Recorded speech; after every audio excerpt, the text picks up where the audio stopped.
Dis à Dieu, me voici devant toi, parle-moi, Seigneur. Dis à Dieu, dispose mon cœur devant ta face. Nous voulons passer ce moment merveilleux dans la sainte présence de Dieu. Dis à Dieu, me voici. Dans ta présence, me voici.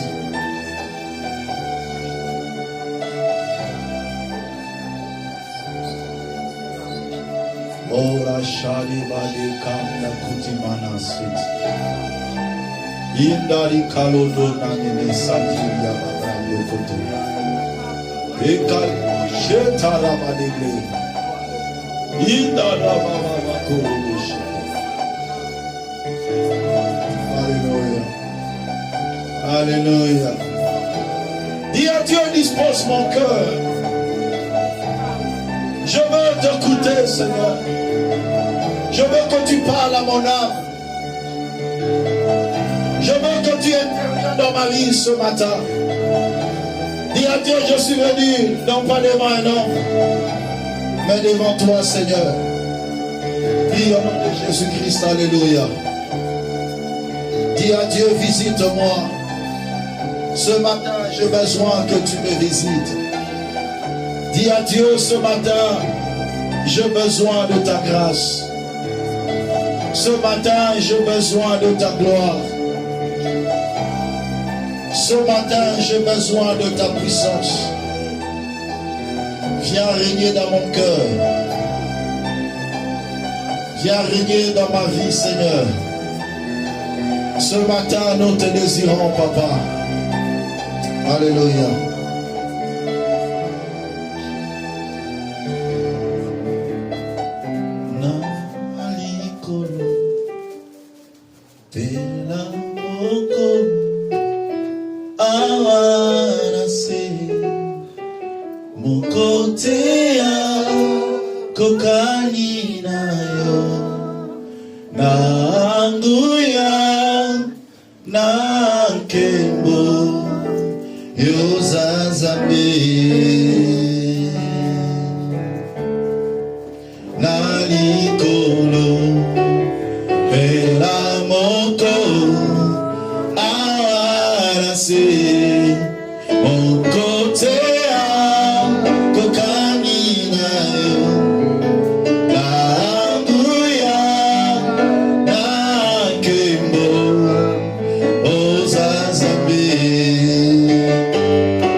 L'autorité, la suprématie. Nous t'acclamons, Seigneur Jésus-Christ. Nous t'acclamons le roi. Nous t'acclamons le Père. Nous t'acclamons et nous poussons des cris de joie pour la gloire de l'Éternel. Que le Saint acclame le Seigneur. Que le Saint glorifie le Seigneur. Soyez bénis au nom de Jésus. Saluons les autres, déclare une parole de bénédiction pour ton frère, ta soeur. Dis-lui que tu es heureux, tu es béni, toi qui es là ce matin. Nous sommes encore très heureux de vous voir ce matin. Que le Seigneur vous bénisse abondamment. Que la grâce de Dieu soit avec vous. Gloire soit rendue à l'Éternel. Nous allons partager la parole de Dieu sur ces sujets, le mystère des deux jardins. Prêtez-moi vraiment votre attention, parce que le Seigneur va ajouter encore un plus à ta connaissance. Je suis dans Genèse, au chapitre 3. Je vais lire les deux versets qui attestent les deux jardins, et après je vais prêcher. Genèse chapitre 3. Je vais prendre seulement le verset 9 jusqu'au verset 19. Genèse chapitre 3, verset 9 à 19. Mais l'Éternel Dieu appela l'homme et lui dit, où es-tu? Il répondit, j'ai entendu ta voix dans le jardin et j'ai eu peur parce que je suis nu. Et je me suis caché. Et l'Éternel Dieu dit, qui t'a appris que tu es nu? Est-ce que tu as mangé de l'arbre dont je t'avais défendu de manger?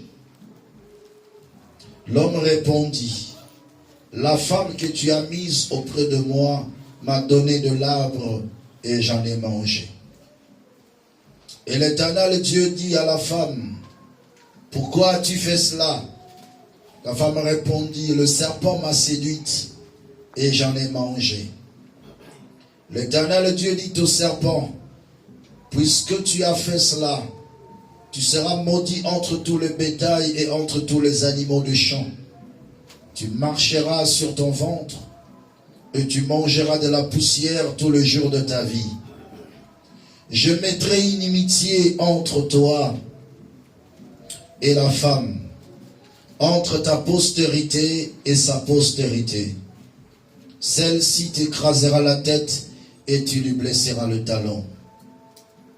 Il dit à la femme, j'augmenterai la souffrance de tes grossesses. Tu enfanteras avec douleur. Et tes désirs se porteront vers ton mari, mais il dominera sur toi. Il dit à l'homme, puisque tu as écouté la voix de ta femme, et que tu as mangé de l'arbre au sujet duquel je t'avais donné cet ordre, tu n'en mangeras point. Le sol sera maudit à cause de toi. C'est à force de peine que tu en tireras ta nourriture tout le jour de ta vie. Il te produira des épines de ronces et tu mangeras de l'herbe des champs. C'est à la sueur de ton visage que tu mangeras ton pain jusqu'à ce que tu retournes à la terre d'où tu as été pris, car tu es poussière et tu retourneras dans la poussière. Parole du Seigneur. Luc chapitre 22, versets 41 à 46. Luc chapitre 22.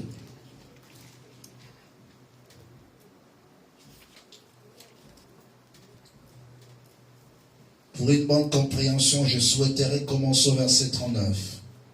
Luc chapitre 22, verset 39 à 46. Après être sorti, il alla selon sa coutume à la montagne des Oliviers. Ses disciples le suivirent. Lorsqu'il fut arrivé dans ces lieux, il leur dit, « Priez, enfants, que vous ne tombez pas en tentation. » Puis s'éloigna d'eux à la distance d'environ un jet de pierre, et s'étant mis à genoux, il pria, disant, « Père, si tu voulais éloigner de moi cette coupe, toutefois, que ma volonté ne s'efface pas, mais la sienne. » Alors un ange lui a apparu du ciel pour le fortifier. Étant en agonie, il pria plus instamment, et sa sueur devint comme des grumeaux de sang qui tombèrent à terre. Après avoir prié, il s'éleva et vint vers les disciples qui trouvaient endormis de tristesse. Et il leur dit, « Pourquoi dormez-vous? Levez-vous et priez, afin que vous ne tombiez pas en tentation. » Parole du Seigneur. Amen. Je prie le Seigneur de nous accorder tous ensemble la grâce de comprendre cet enseignement. Telle est ma prière de ce matin. Alléluia. Amen. Voilà pourquoi suis-moi avec une attention soutenue. J'aurai des parallélismes à faire pour une bonne compréhension de ce message. Parce que je parle sur le mystère des deux jardins. Et quand je parle de deux jardins, je vois Éden et je vois Gethsémane. J'ai deux tableaux devant moi. Et pour une bonne compréhension, si tu peux décider un tableau à deux colonnes pour ta bonne compréhension de la parole de Dieu. Décide un tableau avec deux colonnes. À la première colonne, tu mets Éden. Et à la deuxième colonne, tu mets Gethsémane. Ou en d'autres termes, la montagne des Oliviers. Alléluia. Suivez très bien. Dans le mystère de ces deux jardins, il y a deux personnages importants que nous allons mettre en exergue. Il y a Adam et Adam. Je dis bien, il y a Adam et Adam. Il y a le premier Adam et il y a le second Adam. Il y a le premier Adam qui est dans le jardin d'Éden et le second Adam qui s'appelle Jésus-Christ qui est dans le jardin de Gethsémane. Mais qu'est-ce que je vais comprendre pour entrer en profondeur directement? Bien-aimé dans le Seigneur, lorsque Dieu créa Adam, le premier Adam, il planta un jardin qui veut dire un lieu de délices, un jardin d'Éden où tout faisait beau, où l'on pouvait manger à sa satiété, où l'homme était à l'aise, l'homme avait l'autorité. l'homme pouvait dominer sur les oiseaux du ciel, sur les animaux de la terre, sur les reptiles qui rampent. Il avait la domination sur la terre. L'homme avait l'autorité dans le jardin d'Éden. Qui a dit Amen. Mais un jour, le diable, le serpent ancien, est venu pour tenter l'homme par l'entremise de la femme. Il dit, est-ce que Dieu a-t-il réellement dit que vous ne mangerez pas cet arbre de la connaissance du bien et du mal? La femme dit, Dieu a dit que nous n'allons pas manger et nous n'allons pas toucher. Il a compris que la femme n'avait pas la totalité ou l'exactitude de la connaissance de l'ordre du Seigneur. Parce que l'ordre qui a été donné par Dieu était que vous ne mangerez pas. On n'a pas parlé de toucher. Lorsqu'on ajoute quelque chose, c'est qu'on n'a pas la maîtrise de la bonne parole. Et le serpent a compris que cette femme n'avait pas la maîtrise de cette parole qui a été donnée. Parce que Dieu n'avait pas parlé de terme de toucher. J'ose croire que Adam et Ève pourraient passer près de l'arbre de connaissance du bien et du mal. Ils pouvaient aussi le toucher parce que c'était un arbre. Ils pouvaient aussi s'abriter sous cet arbre. Donc ce n'était pas question de toucher, mais c'était question de manger. La Bible déclare, mon peuple est détruit parce qu'il lui manque la connaissance. Et Dieu dit, parce que tu as rejeté la connaissance, je te rejetterai aussi. Bien-aimé, il est temps pour nous en tant qu'enfants de Dieu d'avoir la maîtrise et la connaissance exacte de la parole de Dieu. Parce que le diable se joue de nous lorsque nous n'avons pas la maîtrise de la connaissance de la parole. Si le premier Adam a été tombé parce qu'il n'avait pas la maîtrise, quand je parle de cet Adam, je le mets ensemble avec sa femme. Qui a dit Amen? Parce que le deux deviendra une seule chair. Je le mets ensemble. Même si le diable était passé par la femme, mais au moins cet homme devait avoir la vigilance. La révélation de comprendre que ça, c'est l'arbre qui a été défendu par le Seigneur. Mais qu'est-ce qui a entraîné la chute de l'homme? La Bible déclare, la femme regarda cet arbre. Il vit, ou elle vit que l'arbre était beau à voir, bon à manger, agréable à la vue, pour ouvrir l'intelligence. Il y avait trois éléments qui ont attiré la femme. Il y avait trois organes qui ont attiré la femme, afin de l'entraîner dans la chute. Mais allez-y comprendre. L'homme a exercé sa propre volonté au lieu de la volonté de Dieu. Dieu a dit, tu ne mangeras pas. Mais l'homme a mangé. Dans le premier jardin, la première des choses qui a fait tomber l'homme, c'est parce que l'homme a fait sa propre volonté au lieu de faire la volonté du Créateur. Bien-aimé dans le Seigneur, ta vie marchera de péché en péché, d'échec en échec, si tu es disponible de ne faire que ta volonté et non pas la volonté de Dieu. La Bible déclare dans Romains 12 au premier verset, je vous exhorte donc frères par les compassions de Dieu à offrir vos corps comme un sacrifice vivant, saint, agréable à Dieu, de ce qui sera de votre part un culte raisonnable. Au verset 2 il continue, dit, ne vous conformez pas au siècle présent, mais soyez transformés par le renouvellement de l'intelligence, afin que vous discerniez quelle est la volonté de Dieu, ce qui est bon, agréable et parfait. La réussite dans la vie chrétienne commence lorsqu'une personne est prête à accomplir que la volonté de Dieu. L'échec d'Adam et Ève, c'était lorsqu'ils ont pris la décision d'accomplir leur propre volonté. Mais ne savez-vous pas que lorsque nous tombons dans le péché, nous accomplissons notre propre volonté au lieu de la volonté de Dieu? Dans le premier jardin, l'élément majeur de l'échec, c'était parce que l'homme a accompli sa propre volonté. Et l'objectif du diable, c'est de nous pousser toujours à accomplir notre propre volonté.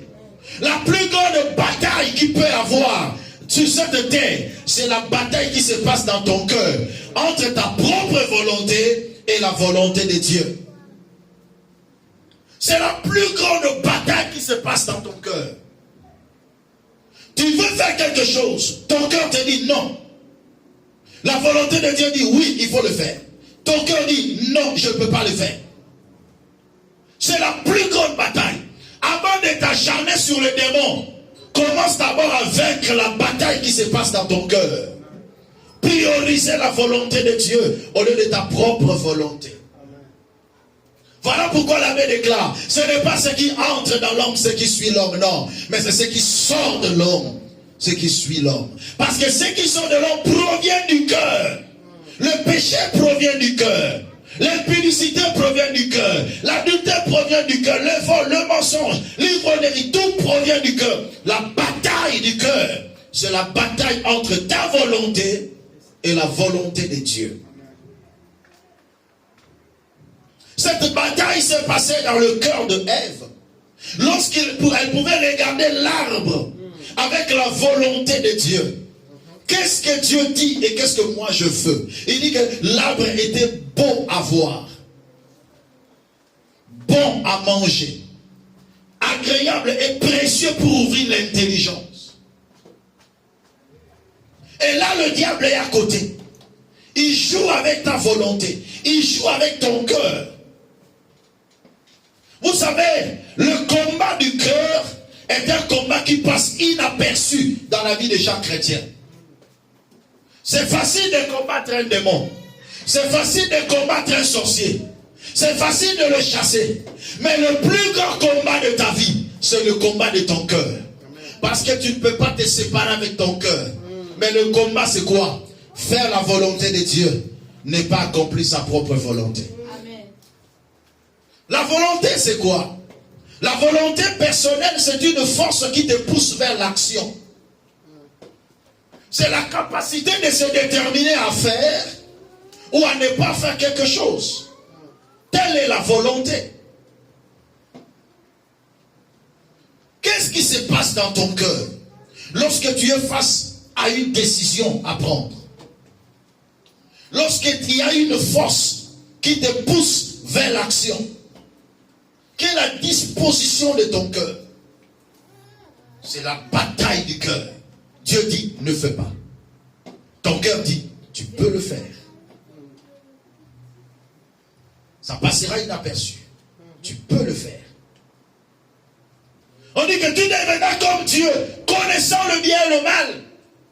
Le diable joue avec ton intelligence. Il joue avec ta volonté, avec ta conscience. Si tu n'as pas la connaissance exacte.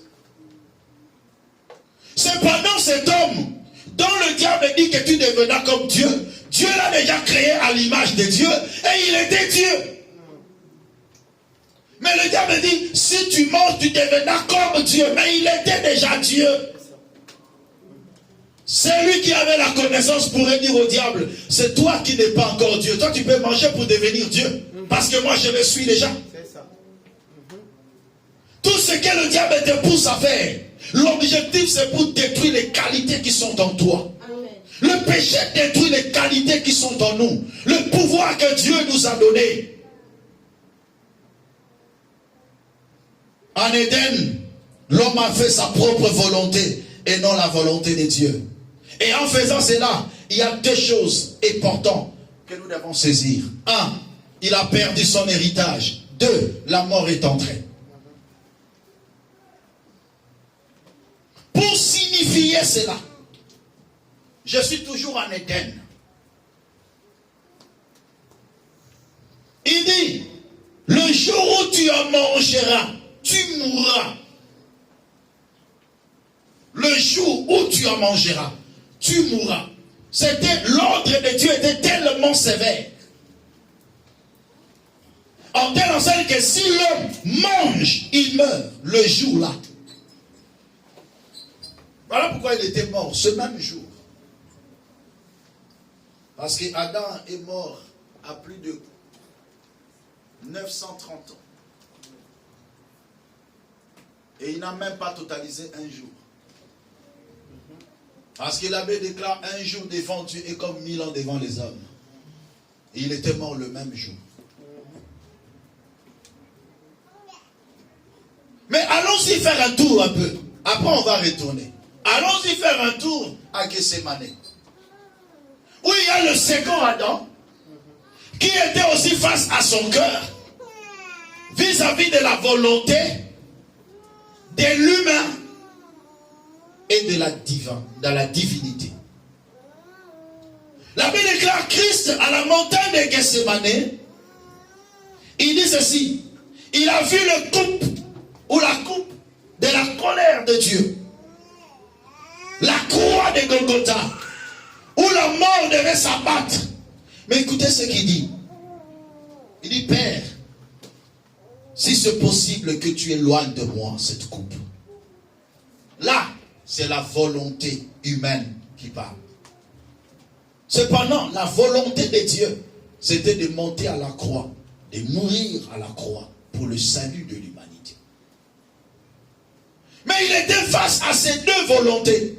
L'humanité a réagi. Il dit, si c'est possible que tu éloignes de moi cette coupe. Là, c'est la volonté humaine. Mais il s'est ressaisi. Parce que je vous ai dit, c'est un combat.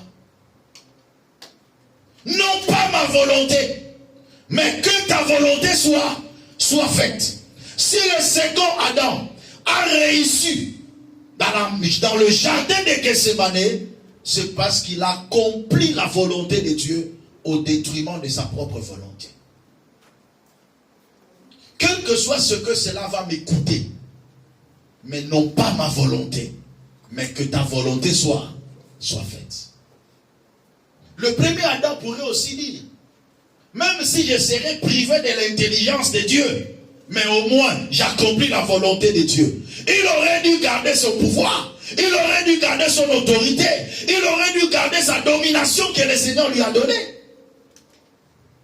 Mais le Seigneur Jésus, en accomplissant la volonté de Dieu, la Bible déclare, il a été souverainement élevé. Il a reçu un nom qui est élevé au-dessus de tout nom. Et au travers du nom de Jésus, tout genou fléchit dans le ciel, sur la terre et sous la terre. Et toute langue confesse que Jésus-Christ est Seigneur. Tout sera puissant quand tu seras prêt à accomplir la volonté de Dieu. Tu auras la vie éternelle quand tu seras prêt à accomplir la volonté de Dieu. Adam qui devait vivre éternellement, mais il a arrêté sa vie à cause de sa propre volonté, au détriment de la volonté de Dieu. Deuxième élément, il a perdu l'héritage. Son héritage a été volé. Voilà pourquoi le Seigneur dit, je retourne dans Genèse. Est-ce que vous êtes ensemble avec moi? Alors on va décoller un peu. Genèse toujours, chapitre 3. Écoutez ce qu'il dit. Il dit, parce que tu as fait cela, je mettrai l'inimitié entre toi, la femme, et le serpent. Entre ta postérité et sa postérité. Celle-ci lui écrasera la tête. Et tu lui blesseras le talon.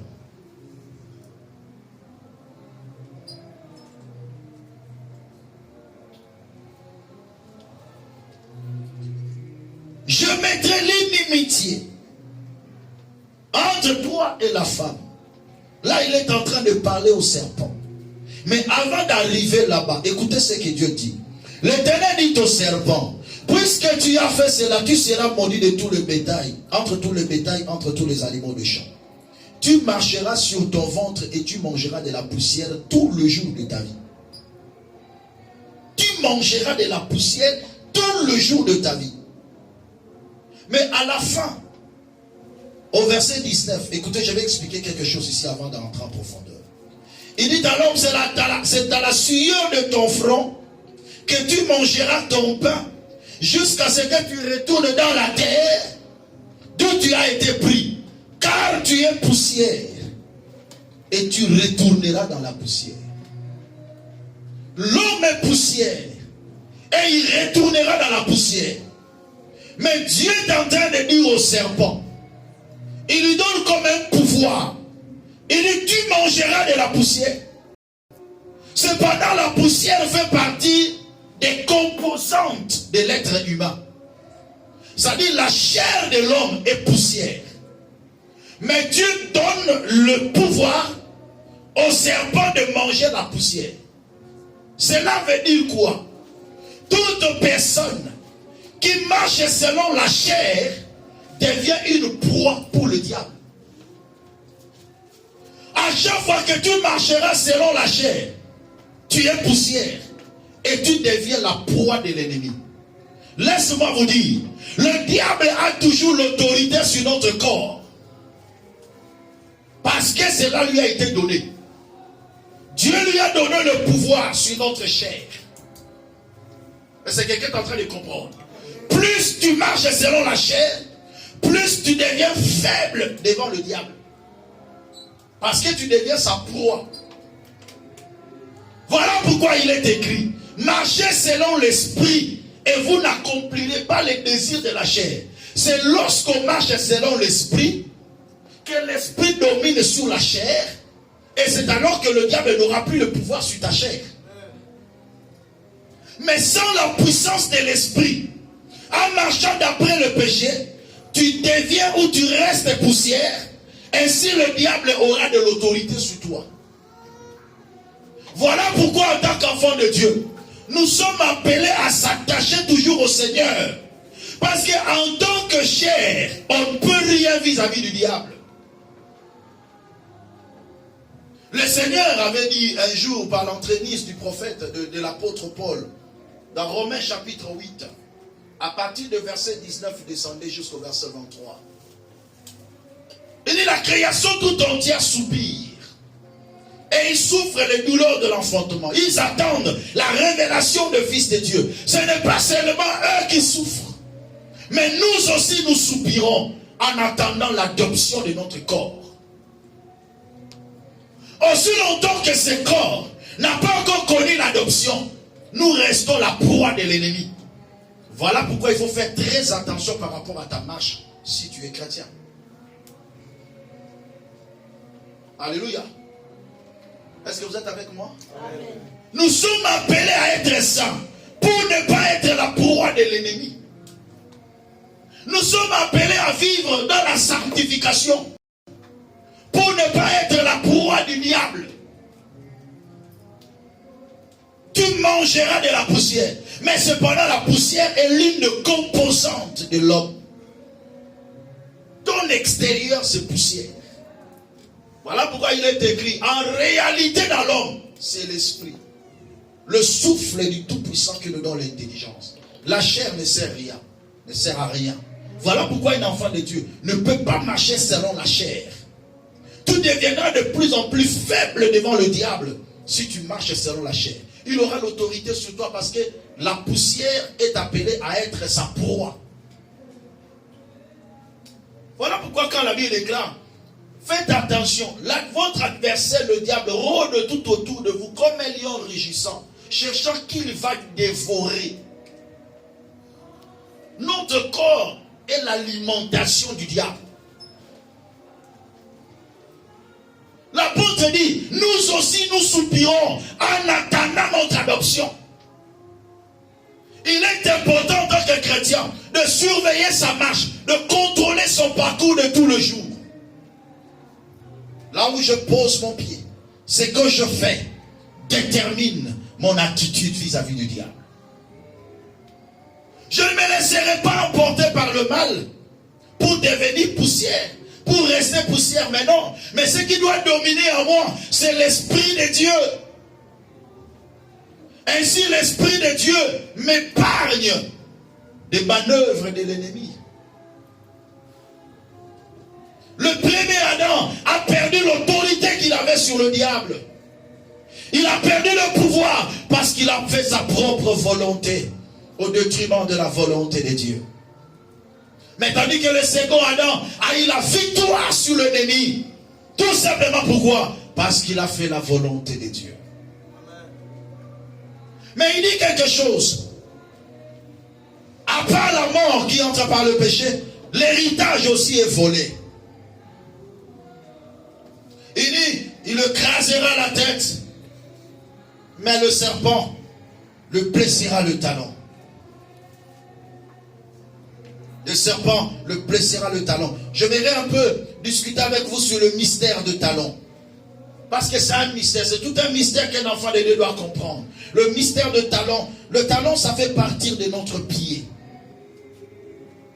Et ça constitue une force extraordinaire. Vous savez, un jour, il y avait 2 enfants qui se battaient dans le ventre. L'aîné voulait sortir. Mais le cadet dit non, tu ne sors pas. Il le tient dans le talon. L'aîné fait un effort de sortir. C'est Ésaü qui sort. Mais la main de Jacob l'avait tenu dans le talon. Mais c'est quoi cette expression tenir le talon? Pourquoi il avait dit il va le mordre au talon? Parce que quand quelqu'un te mord au talon, il prend ta possession. Il prend ton héritage. Voilà pourquoi, tellement que Jacob avait tenu le talon de son frère, il a pris la bénédiction de son frère. Celui qui te mord le talon, il prend ton héritage. Voilà pourquoi le jour où le diable a rencontré Jésus, là où il était dans la montagne, dans le désert, 40 jours et 40 nuits de prière, la Bible déclare, il lui montre tout le royaume de la terre. Luc chapitre 4, verset 5 à 8. Il dit, si tu te prosternes devant moi, je te le donnerai, car tout ce royaume m'a été donné. Mais la question se pose, quand est-ce que ce royaume lui a été donné? Et qui lui a donné? Celui qui te mord au talon, il prend ton héritage. Voilà pourquoi le Seigneur voulait à tout prix rectifier ces choses. Il dit, mais non, le diable ne peut pas prendre la possession de mes enfants comme ça. Le diable ne peut pas s'accaparer de la bénédiction. Il dit, il lui montre le royaume de la terre. Mais il avait raison lorsqu'il disait au Seigneur, tout ce royaume m'a été donné. Pourquoi? Parce qu'il a mordu le talon. Il a pris la possession. Et le Seigneur devait rectifier ces choses. Écoutez comment il commence la rectification. Je suis dans Jean chapitre 13.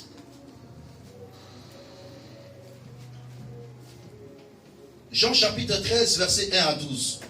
Avant la Pâque, avant la fête de Pâques, Jésus, sachant que son heure était venue de passer de ce monde au Père, et ayant aimé le sien qui était dans le monde, mit le comble à son amour pour eux. Pendant le souper, lorsque le diable avait déjà inspiré au cœur de Judas Iscariote, fils de Simon, le dessein de le livrer, Jésus, qui savait que le Père avait remis toutes choses entre ses mains, et qu'il était venu de Dieu, et qu'il s'en allait à Dieu, s'éleva de table, ôta ses vêtements, et prit un linge, dont il se ceignit.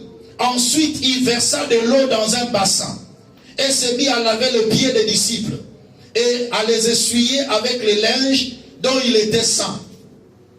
Il vint donc à Simon-Pierre.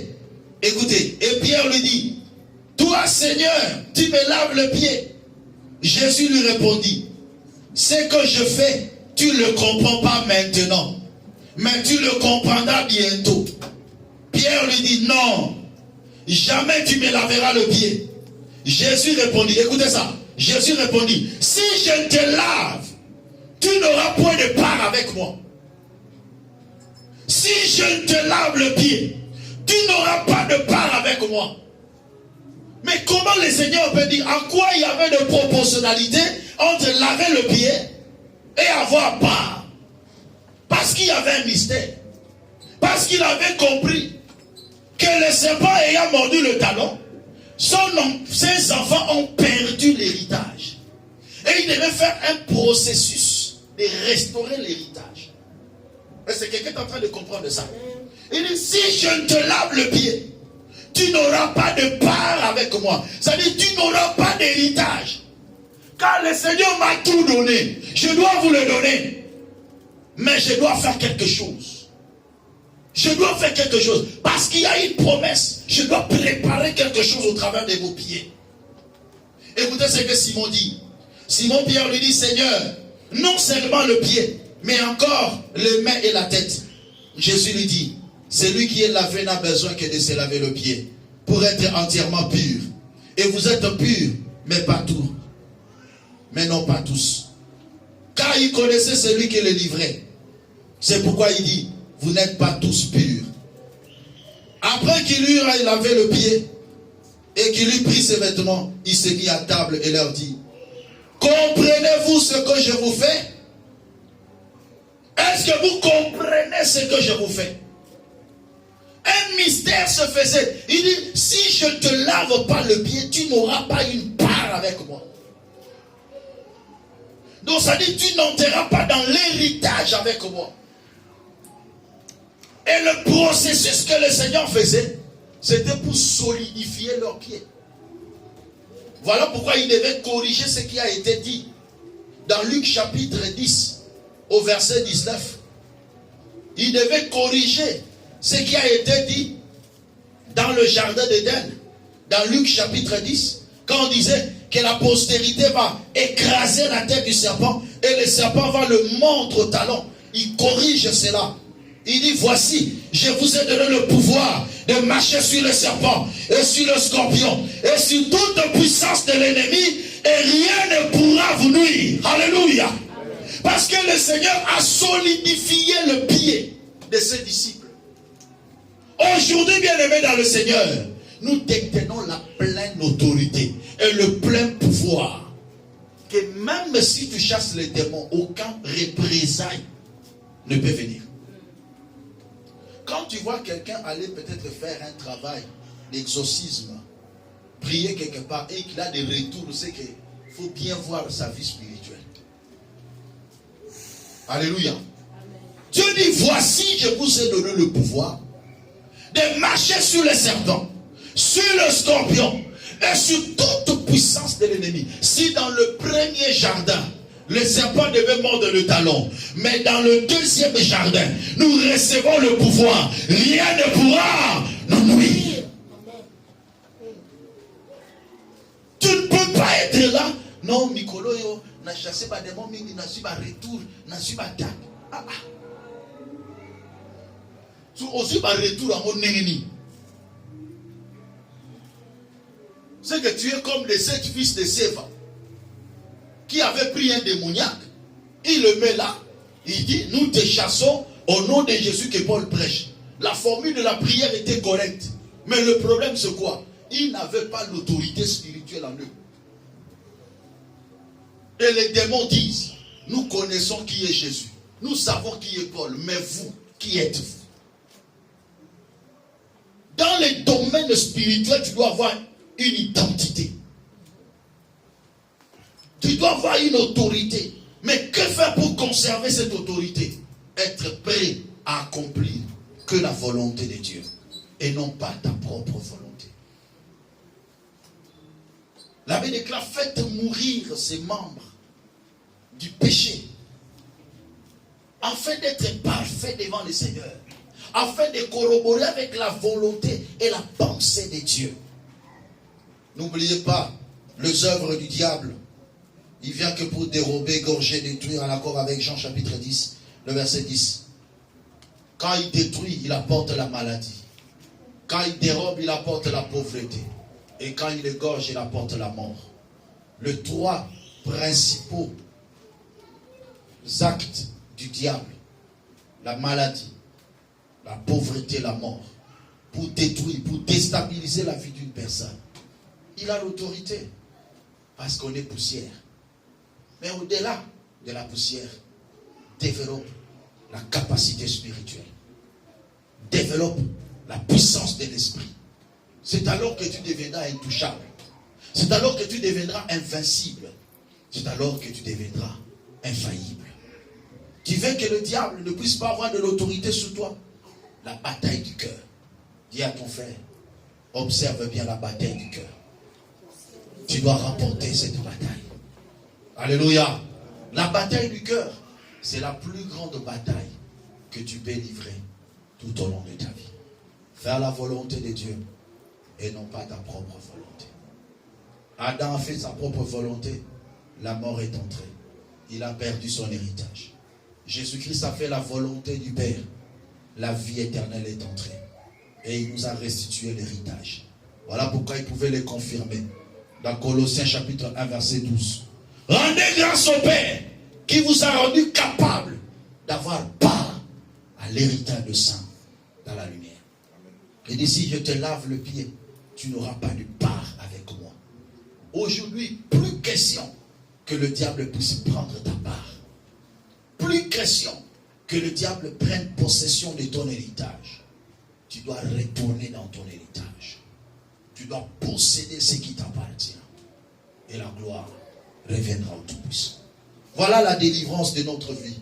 La délivrance de ta vie commence par là. La bataille du cœur. Saisis cette phrase que tu dois vaincre dans cette bataille. Et dans cette bataille, il y a ta volonté. Et il y a la volonté de Dieu. À chaque fois que tu veux faire quelque chose, à chaque fois que tu veux poser un acte, vérifie. Est-ce que tu fais la volonté de Dieu ou ta volonté? Regarde celui qui est à côté de toi. Tiens sa main. Tiens la main de la personne qui est à côté de toi. Dis-lui, est-ce que tu fais la volonté de Dieu ou ta volonté? Sois sérieux quand tu lui poses cette question. Tout le jour de ta vie, est-ce que tu fais ta volonté ou la volonté de Dieu? La délivrance que l'Éternel va opérer ce matin, c'est la capacité qu'il va te donner de prioriser la volonté de Dieu et non pas ta propre volonté. C'est le plus grand combat que tu dois remporter ce matin. C'est ta délivrance de ce matin. Frère, si aujourd'hui tu deviens capable de faire que la volonté de Dieu, aucun démon n'aura le pouvoir sur ta vie. Je vous l'ai dit en vérité. Aucun sorcier n'aura de pouvoir sur toi. Toute personne qui fait la volonté du Père, il demeure éternellement. Ainsi parle l'Éternel. Tout passera. Mais celui qui fait la volonté de Dieu, il demeure éternellement. Tu remporteras des victoires. Non pas parce que tu pries bien, mais parce que tu as priorisé la volonté de Dieu. Il ne suffit pas seulement de faire la volonté de Dieu, mais de prioriser la volonté de Dieu. Ça dit, ma volonté est là, la volonté de Dieu est là. Je ne dis pas que toute volonté que tu as est seulement en termes de péché. Ça peut être aussi bon, mais ça se bat avec la volonté de Dieu. À ce temps-là, il faut prioriser maintenant la volonté de qui? De Dieu. Ne prenez pas seulement ça en termes de péché. Oui, en termes de péché, ça a de l'impact. Mais aussi, en tout, prioriser les intérêts de Dieu. Je donne un exemple. Je suis fatigué. Je dois dormir. 7 heures. Mais je dois aller prêcher. Ma volonté est de dormir. Est-ce que dormir c'est un péché? Non, ce n'est pas un péché. Mais ma volonté est que je dorme un peu. Mais la volonté de Dieu, que j'aille prêcher. Je fais quoi? Je priorise la volonté de Dieu. Et c'est dans des pareilles choses comme ça, qui paraissent parfois négligeables, mais qui cachent des grandes faveurs de Dieu. Il y a certaines bénédictions de Dieu que Dieu te donnera, tout simplement parce que tu as priorisé sa volonté. Est-ce que quelqu'un comprend? J'ai des dépenses à faire, mais l'homme de Dieu dit, il faut payer la dîme. Est-ce qu'il faut que je paye? Que je fasse mes dépenses? Ma volonté est que j'ai trop de dépenses à faire. Mais la volonté de Dieu est que je paye ma dîme, que je paye la salle, que je fasse quoi? Est-ce que je dois prioriser les intérêts de Dieu ou prioriser mes intérêts? Jésus pouvait dire, j'ai besoin aussi de ma vie, non? La Bible déclare, il n'a pas regardé sa vie, sa divinité comme une proie arrachée. Oh, c'était aussi une proie à arracher. Donc c'était bien sa divinité. Mais comme la volonté de Dieu était la mort, la Bible déclare, il s'est dépouilla de sa divinité. Afin d'accomplir la volonté de qui? La volonté de Dieu. Pose encore la question à ton frère. Tu fais la volonté de Dieu ou ta propre volonté? Tu es fatigué? C'est ça la question sur tout le monde. Posez cette question. C'est un exercice de foi que tu fais. Tu interpelles la conscience de ton frère. Pose-lui encore la question. Fais-tu ta propre volonté ou la volonté de Dieu?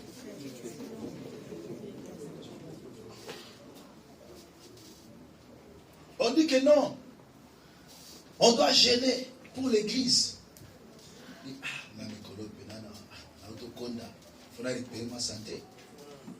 La gêner. Ma volonté, c'est de récupérer un peu moins les goundindam. Mais la volonté de Dieu, je dois gêner. Qu'est-ce que je dois faire? Tu vois la bataille que nous avons? C'est la bataille de tous les jours. Mais ça peut te pousser à perdre des grandes bénédictions. Je dis bien des grandes bénédictions, des grandes faveurs de Dieu. Toute l'humanité est entrée dans le noir parce qu'une personne a fait sa propre volonté et non pas la volonté de Dieu.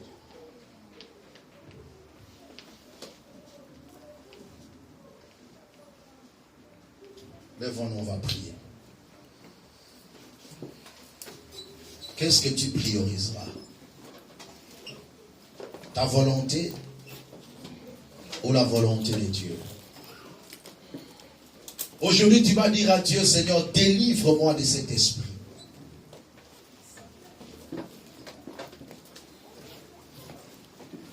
Délivrance est dans la forme belée.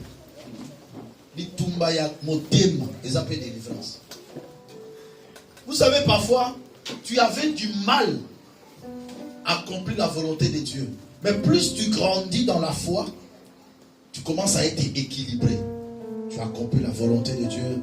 Parfois c'est un peu pénible, mais parfois tu arrives. Mais si tu commences à comprendre que la volonté de Dieu est facile pour toi à faire, dis en toi-même, je commence à arriver. Si tu comprends que non, ça c'est ma volonté. Mais le plus pire encore c'est quoi? C'est lorsque cette volonté est contraire à la volonté de Dieu. Là maintenant c'est encore plus pire. Mais il nous arrive souvent que notre volonté soit similaire à la volonté de Dieu. Mais que nous devons prioriser la volonté de Dieu. Commence à remercier le Seigneur pour ce message. Prions ensemble au nom de Jésus. Alléluia. Aujourd'hui, il y a deux choses que Dieu va faire. Il va te délivrer par rapport à la bataille du cœur, afin de te donner des capacités de faire la volonté de Dieu et non pas la tienne. Et deuxièmement, l'Éternel va te restituer tout ce que tu as perdu comme héritage. Quel est l'héritage que tu as perdu dans ta vie? Dieu va te le restituer aujourd'hui. Commence à rendre gloire à Dieu. Dis à Dieu merci pour cette parole. Dis à Dieu merci pour ce message. Prions au nom de Jésus-Christ. Alléluia. Oh Dieu vivant et puissant, capable de tout. Yahweh, nous te disons merci pour ce message.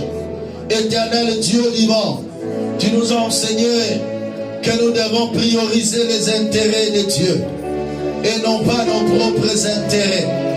Et surtout que lorsque celle-ci est contraire à ta volonté, Seigneur mon Dieu, Éternel Dieu vivant et puissant, au travers de cet enseignement, tu permets à ce que nous puissions récupérer notre possession.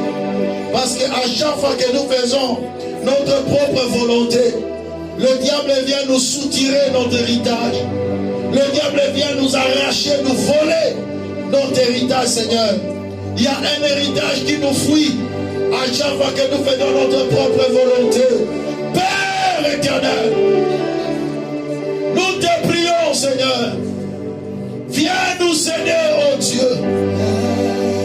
Viens nous accorder la grâce. Dis à Dieu, aide-moi à faire que ta volonté. Il a dit, lorsque vous priez, dites, Père, que ta volonté soit faite. Il faut que tu arrives à un stade où tu dis dans ta vie, Seigneur, que ta volonté soit faite dans mon cœur comme au ciel. Que ta volonté soit faite dans ma vie comme au ciel. Que ta volonté soit faite dans la famille comme au ciel. Seigneur, que ta volonté soit faite. Père, de moi accomplir que ta volonté. Yahweh, dans mon cœur, il y a une bataille. Dans mon cœur, il y a une bataille entre ma propre volonté et ta volonté, Seigneur. Ma prière est que tu m'aides, Seigneur, à prioriser ta volonté, Seigneur mon Dieu. Donne-moi la force, oh Dieu, de faire que ta volonté. Dis à Dieu, délivre mon cœur de ne pas suivre ma propre volonté.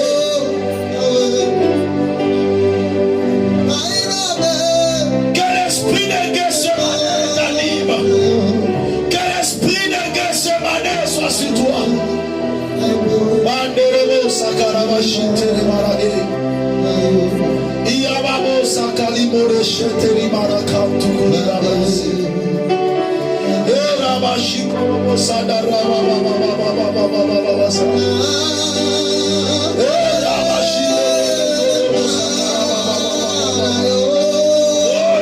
sadaraba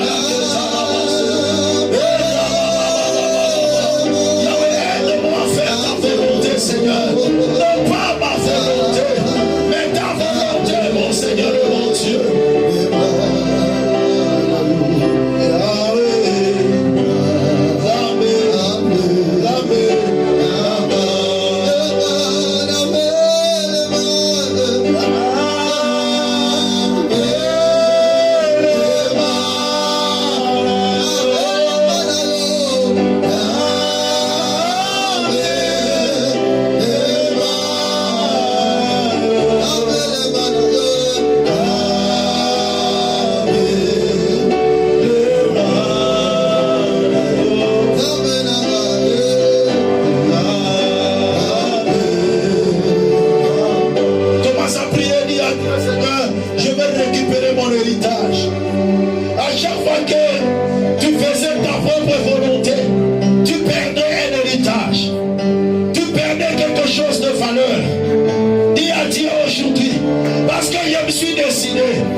Commence à récupérer ce qui t'appartient au nom puissant de Jésus-Christ. Alléluia. Prie, bien-aimé. Monte en prière. Claque les mains, commence à prier. Dis à Dieu, je récupère mon héritage en termes financiers, en termes matériels. Je récupère ce qui m'appartient. Je récupère mon héritage au nom de Jésus. L'héritage de ma santé, l'héritage de mon mariage, l'héritage de ma maternité, l'héritage de mes projets, de la réussite de ma vie. Je récupère au nom de Jésus, afin que je puisse avoir part, Seigneur, avec toi, mon Dieu. Oh Yahweh, mon héritage ne sera plus volé. Mon héritage ne sera plus volé par le diable. Mon héritage ne sera plus volé par le diable. Mon héritage ne sera plus volé par le diable. Mon héritage ne sera plus volé par le diable. Je déclare et je confesse, je récupère ma richesse, mon élévation, mon progrès, mon développement. Je récupère cela, je récupère cela, je récupère cela. Au nom puissant de Jésus, prends bien-aimé, prends ta possession, prends ta possession. Le diable ne peut plus te détruire, car Dieu te ressuscite le pouvoir. Il dit, voici, je vous ai donné le pouvoir de marcher sur le serpent, sur le scorpion, sur tout puissant de l'ennemi, et rien ne pourra te nuire. Ramène l'autorité sur tout esprit qui te pousse à ne faire que ta propre volonté, qui te pousse dans le péché. Le diable veut que tu entres dans la vie du péché pour que tu aies sa proie. Commence à chasser le diable, les œuvres du diable, la maladie, la pauvreté, la mort dans ta vie, dans ta maison. Prie le Seigneur au nom de Jésus, alléluia. Dans le nom puissant de Jésus, en vertu de l'autorité et du pouvoir qui m'a été conféré à la croix de Golgotha, je prends autorité. Je prends autorité sur le œuvres du diable. Je prends autorité sur le plan de l'ennemi. Au nom de Jésus. Au nom de Jésus. Moi, je ne suis pas la proie du diable. Je détruis maintenant tout le plan de l'ennemi contre ma vie, la maladie, la pauvreté, la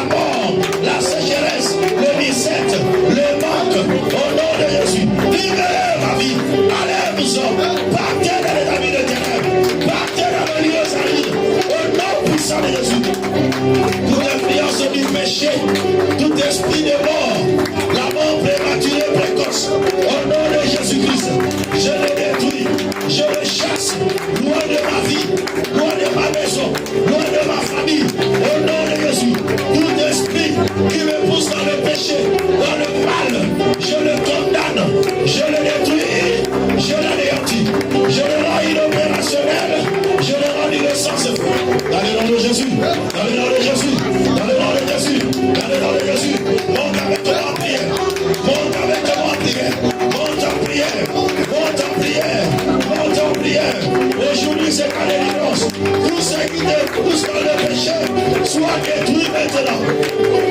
Toute influence de mon ténèbres soit détruit maintenant. Dans le nom de Jésus. Dans le nom de Jésus. Dans le nom de Jésus. Commence à déclarer. Je ne suis plus la proie du diable. Je ne suis plus la nourriture de l'ennemi. Je ne suis plus la proie du diable. Commence à déclarer. Le diable n'a pas d'autorité sur ma vie. Au nom de Jésus. Je déclare et je confesse. Je ne suis point le proie, la proie de l'ennemi. Je ne suis pas sous l'autorité de l'ennemi. Je ne suis pas sous la malédiction. Au nom de Jésus-Christ. Au nom de Jésus-Christ. J'ai l'autorité de marcher sur le diable, sur le sorcier, sur les œuvres des ténèbres, sur la maladie, sur la malédiction. Commence à marcher sur la mort. Commence à marcher sur la maladie. Fais cet acte de foi. Fais cet acte de foi. Fais cet acte de foi. On ne peut pas marcher en état assis. On ne peut pas marcher sur le nez assis. Fais cet acte de foi. Marche sur les œuvres du diable. Marche sur la maladie. Marche sur la mort. Marche sur la pauvreté. Marche sur le péché. Marche sur les œuvres fictives. Le monde est ténèbres. Je marche sur le péché. Je domine sur la mort. Je domine sur la maladie. Je domine sur le blocage. Au nom de Jésus. Au nom de Jésus. Au nom de Jésus. Au nom de Jésus. Il va la machine. Dans le sang. Vous allez la machate. Vous allez la baba. Oh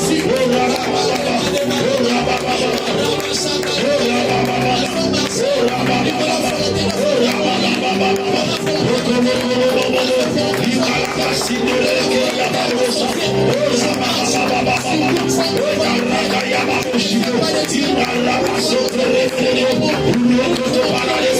Je marche sur le mauvais pensée, le pensée du péché, le pensée du mal.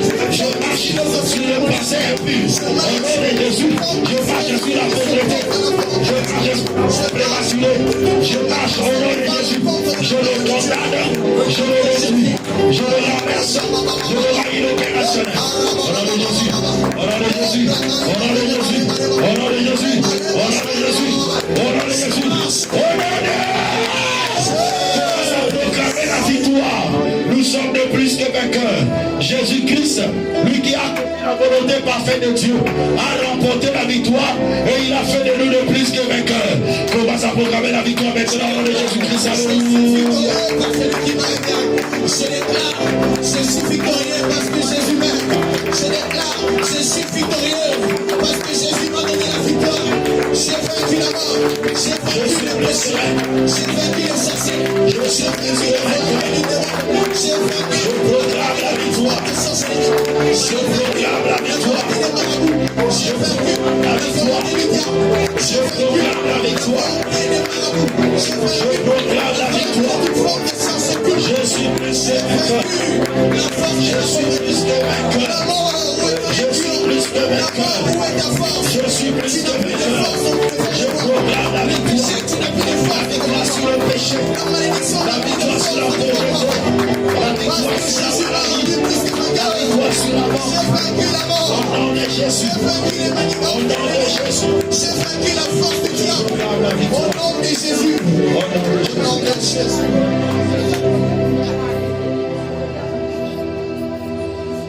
Yahweh, Yahweh, Yahweh,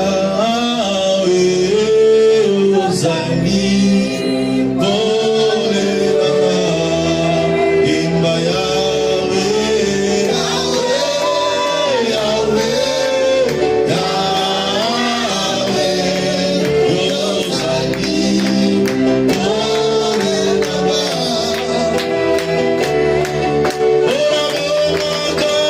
Papa, Papa,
puissante de Dieu puisse affecter ton cœur, afin que ton cœur s'attache au Seigneur, pour que tu sois disposé à accomplir que la volonté de Dieu.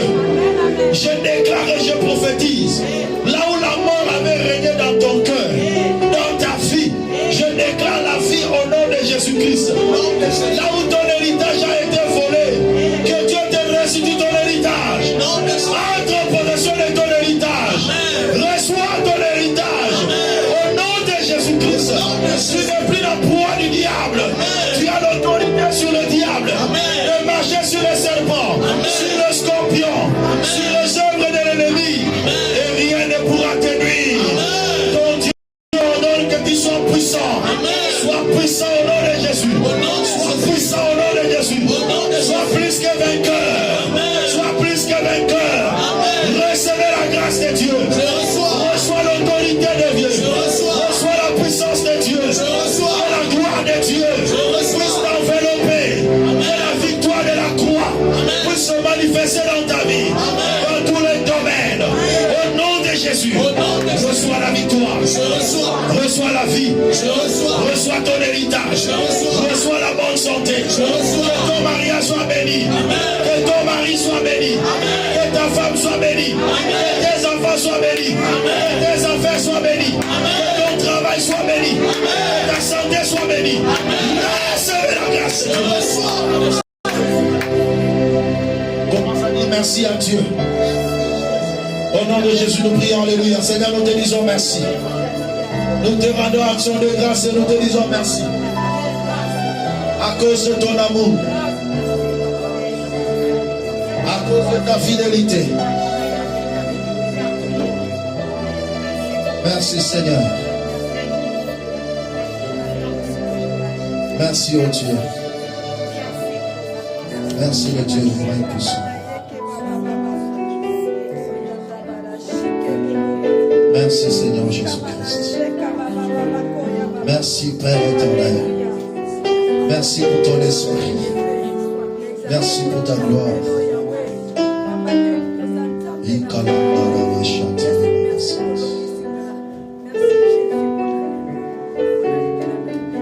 Que le Seigneur te donne le cœur d'accomplir sa volonté. Qu'il te donne la capacité de prioriser sa volonté. Recevez la grâce de Dieu. Recevez la faveur du Seigneur et la bénédiction du Seigneur. Au nom de Jésus-Christ. Amen.